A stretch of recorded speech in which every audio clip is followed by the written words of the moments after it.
जब लंका विजय करने के पश्चात श्री राम अयोध्या वापस आए और उनका राय तिलक हो गया, तो एक दिन राय दरबार में महर्षि विशिष्ट, विश्वामित्र, नारद तथा अन्य ऋषि धार्मिक विषयों पर विचार विमर्श करने के लिए पधारे। जब इस प्रकार के विषयों पर चर्चा चल रही थी, तब देव ऋषि नारद ने एक प्रश्न उठाया कि नाम और नामी में कौन श्रेष्ठ है। ऐसे प्रश्न को सुनकर ऋषियों ने कहा, नारद जी, नामी से आपका क्या तात्पर्य है? तब नारद जी ने कहा, ऋषियों, नाम तथा नामी से क्या तात्पर्य है कि भगवान का नाम जाप करना श्रेष्ठ है या स्वयं भगवान श्रेष्ठ है। नारद जी की बात सुनकर ऋषियों ने हंसकर कहा, अरे नारद, तुमने कैसे बच्चों जैसा प्रश्न किया है। निश्चय ही भगवान का नाम ही श्रेष्ठ है, क्योंकि उन्हीं के नाम का तो जाप किया जाता है। नारद ने कहा, नहीं, आपकी यह धारणा ठीक नहीं है। मेरे विचार से भगवान से बढ़कर उनका नाम ही है, क्योंकि भगवान के नाम के जप से ही भक्त को शक्ति मिलती है। बिना नाम जप के भगवान भला कहाँ सुनते हैं। परंतु नारद जी की इस बात को किसी ने भी स्वीकार नहीं किया। तो नारद जी ने कहा, अपने मत की प्रतिष्ठा के लिए मैं इसे उचित समय आने पर प्रमाणित करूँगा। इसके कुछ देर बाद राज दरबार स्थगित हो गया। उस दिन दरबार में हनुमान जी उपस्थित नहीं थे, इसलिए हनुमान जी को इस विवाद के विषय में कुछ भी पता नहीं था। दूसरे दिन राय दरबार लगने से पहले नारद जी ने हनुमान जी को बुलाया और कहा, हनुमान जी, राय दरबार में जाने पर आप श्री राम तथा उपस्थित ऋषियों को विनय पूर्वक प्रणाम करना, परंतु विश्वामित्र को प्रणाम मत करना। वह भले ही ऋषि का चोला धारण किए हुए है, परंतु वे ब्राह्मण नहीं है। क्षत्रियों की पूजा ब्राह्मणों जैसी नहीं होती। हनुमान जी ने सोचा, नारद देवताओं के ऋषि हैं तो ठीक ही कह रहे होंगे, उनकी बात अवश्य ही माननी चाहिए। यह सोचकर हनुमान जी ने कहा, ठीक है देव ऋषि, मैं ऐसा ही करूँगा। दरबार में श्री राम सिंहासन पर बैठे थे। मंत्री तथा ऋषि आदि भी अपने अपने आसन पर विराजमान थे। थोड़ी ही देर में हनुमान जी आए, भगवान श्री राम के चरणों में प्रणाम किया। तत्पश्चात ऋषियों का चरण स्पर्श कर उन्हें प्रणाम किया, परंतु उन्हीं के बीच बैठे विश्वामित्र को ना तो उन्होंने प्रणाम किया और ना ही किसी प्रकार का आदर भाव दिखाया। हनुमान जी के इस व्यवहार से विश्वामित्र ने अपने को बड़ा ही अपमानित महसूस किया। वे राजा तथा ऋषियों के बीच अपने इस अपमान को सहन ना कर सके और क्रोध में उठ खड़े हुए और श्री राम से बोले, राम, तुमने अपने इस मुँह लगे सेवक की धृष्टता देखी? भरे दरबार में किस प्रकार इसने मेरी उपेक्षा की तथा उद्भव भाव से मेरा अपमान किया। श्री राम ने सहज भाव से कहा, गुरुदेव, आप कृपया शांत हो जाइए। मैं हनुमान से इस धृष्टता का कारण पूछूंगा। परंतु विश्वामित्र का क्रोध शांत नहीं हुआ।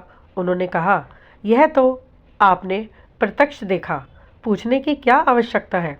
अस्त्र शस्त्र के क्षेत्र में मैं तुम्हारा गुरु रहा हूँ और गुरु होने के नाते मैं तुम्हें आज्ञा देता हूँ कि इसको दंड दो। उधर नारद जी ने भी विश्वामित्र की हाँ में हाँ मिलाई और कहा, भगवान, विश्वामित्र सही कह रहे हैं। हनुमान जी ने इनका प्रत्यक्ष अपमान किया है। आपके उद्दंड सेवक को दंड तो मिलना ही चाहिए।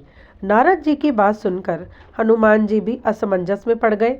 भरे दरबार में अपनी स्थिति देखकर कुछ बोल तो ना सके, परंतु सोचने लगे कि जिन नारद जी के कहने से मैंने ऐसा किया, वही ऋषि मुनि नारद अब मेरा बचाव ना करके मुझे दंड देने की बात में सहमति जता रहे हैं। ऋषि नारद का यह चरित्र तो समझ में ही नहीं आता। इधर की उधर लगाना और दोनों लोगों के बीच भ्रम पैदा करके उन्हें लड़ाने में इन्हें कौन सा आनंद आता है। भले काम को बिगाड़ने वाले ये कैसे ऋषि हैं। श्री राम किसी भी प्रकार के दंड की घोषणा करते इससे पहले ही ऋषि नारद ने कहा, भगवान, इस संबंध में शांत भाव से विचार करके कल दंड दीजिएगा। उत्तेजित अवस्था में अभी इस समय हनुमान को दंड देना उचित नहीं है। सभी ने इस सुझाव को स्वीकार किया और सभा स्थगित हो गई। रात होने पर हनुमान जी नारद मुनि के आश्रम में आए और कहा, देवऋषि, आप यह कौन सा खेल खेल रहे हैं? मेरा वध करवाकर आपको क्या मिलेगा? मैंने तो दरबार में जो भी कुछ किया आपके ही कहे अनुसार किया। नारद जी ने हंसकर कहा, हनुमान, निराश मत हो, चिंता मत करो। मेरे कहने से तुमने जो किया है उसके लिए दिए जाने वाला दंड से तुम्हारा कुछ नहीं बिगड़ेगा। तुम्हें चाहे जो भी दंड मिले, मैं तुम्हारा बाल भी बांका होने नहीं दूंगा। मैं जैसा कहता हूँ वैसा ही कल करना। कल प्रातः काल सरयू तट पर ओम राम रामाय नमः, बस इस मंत्र का जाप निरंतर जपते रहना। कोई कुछ भी कहे तुम कुछ मत सुनना, बस यह मंत्र प्रेम भाव से जपते रहना। प्रातःकाल हनुमान जी स्नान कर सरयू तट पर खड़े होकर मंत्र जाप करते रहे। उधर दरबार लग जाने पर भी जब हनुमान जी दरबार में उपस्थित नहीं हुए, तब श्री राम ने पूछा, हनुमान कहाँ है? अभी तक आए क्यों नहीं? तब विश्वामित्र जी ने कहा कि आज आप उनको दंड जो देने वाले थे, शायद इसी डर के कारण वह नहीं आए। तभी नारद जी ने कहा, मैंने अभी थोड़ी देर पहले ही सरयू नदी के तट पर हनुमान जी को स्नान ध्यान करते हुए देखा है।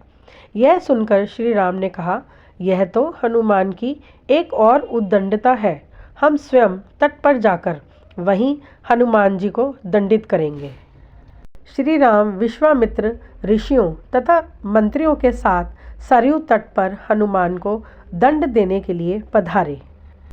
श्री राम अपने परम भक्त हनुमान को बार बार करुणा भरी दृष्टि से देखते तथा सोचते हैं कि अपने दुर्दिन के साथी ऐसे परम भक्त पर भला कैसे बाण चलाएं। उधर गुरु विश्वामित्र के कोप का भय भी उन्हें सता रहा था, परंतु गुरु की मर्यादा की रक्षा के लिए उन्होंने हनुमान को दंड देने का निश्चय कर लिया। श्री राम ने धनुष पर बाण चढ़ाया और हनुमान को लक्ष्य बनाकर बाण छोड़ दिया।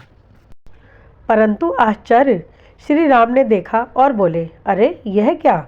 बाण तो हनुमान के शरीर को छू भी नहीं पा रहा, बल्कि हनुमान के शरीर से कुछ दूरी पहले ही रुक गया।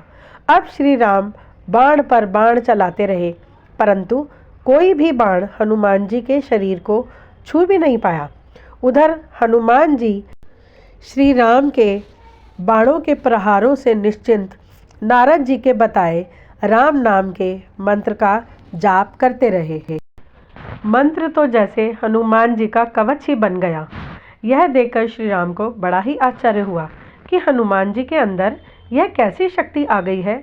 उनके दंड का प्रयास व्यर्थ हो रहा था और उधर विश्वामित्र जी को लग रहा था कि राम अपने भक्त को बचाने के लिए जानबूझकर इस तरह बाण चला रहे हैं कि हनुमान को कोई चोट ना पहुँचे।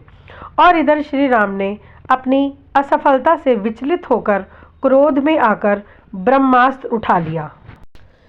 श्री राम के ब्रह्मास्त्र हाथ में उठाते ही हाहाकार मच गया। नारद जी ने कहा, ऋषिवर विश्वामित्र, कृपया आप हनुमान के अपराध को क्षमा कर दें।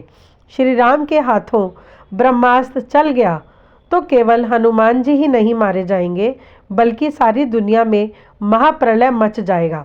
ब्रह्मास्त्र से निकली ज्वाला को देखकर विश्वामित्र भी डर गए। उन्होंने श्री राम को रोकते हुए कहा, राम, ब्रह्मास्त्र को वापस तुंडीर में रखिए। हनुमान जी के अभिनय को मैंने क्षमा किया। इतना सुनते ही हनुमान को तो जैसे जीवन दान मिला और श्री राम को भी धर्म संकट से मुक्ति मिल गई। सब लोग बहुत प्रसन्न हुए और हनुमान जी ने आकर विश्वामित्र से क्षमा मांगी। तब नारद जी ने हंसकर कहा, प्रभु, इन सब का कारण मैं ही हूँ। मैंने कहा था ना कि भगवान से बढ़कर भगवान का नाम जाप ही श्रेष्ठ है, और मैंने अपनी बात को प्रत्यक्ष सिद्ध कर दिया। हनुमान ने अपने इष्ट देव भगवान श्री राम के नाम के बीज मंत्र से भगवान की शक्ति को भी क्षीण कर दिया। जब प्रभु के नाम का जाप होता है, तब प्रभु अपने नाम जाप की शक्ति के आगे शक्तिहीन हो जाते हैं। इसलिए मैं सदा कहता हूँ कि राम से बड़ा राम का नाम ही है। और यह कहकर ऋषि मुनि नारद वापस देवलोक को चले गए। तो दोस्तों, अगर आपको यह हनुमान जी की प्यारी सी कहानी अच्छी लगी तो कृपया लाइक कीजिए और ऐसी ही प्यारी प्यारी कहानियाँ सुनने के लिए मेरे चैनल आओ कहानी सुनो को सब्सक्राइब कीजिए। धन्यवाद। जय श्री राम।